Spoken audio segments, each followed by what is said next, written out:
ទឹកលាក់ជ្រាវជាន់ទី3ន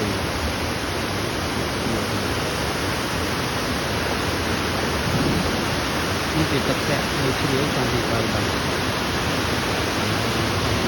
អស់មានជាន់ទី3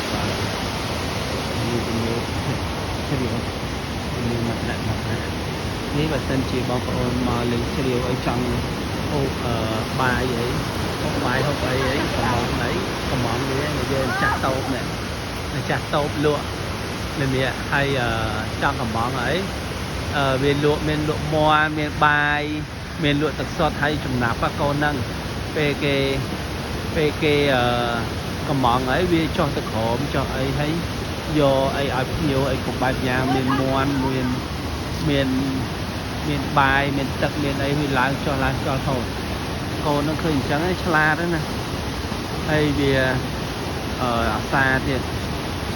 នៅជ្រាវបាទហើយកូននឹងឆ្លាតនិយាយទៅវាឆ្លាតមែនតើពេលយើងត្រូវការកំងអីចឹងទៅវានេះវាយកមកឲ្យហ្នឹងហើយឆ្លាតកូនឆ្លាតហើយឆ្លាតមែនតើវាដើរដល់យើងទៅបងប្អូនចាប់អារម្មណ៍អីចង់មកហូបបាយហូបអីនៅជ្រាវអីមកទៅចោះមកវានៅចោះកណ្ដុំជាន់ទី3នេះបាទឥឡូវតោះទៅមើលទឹកវិញ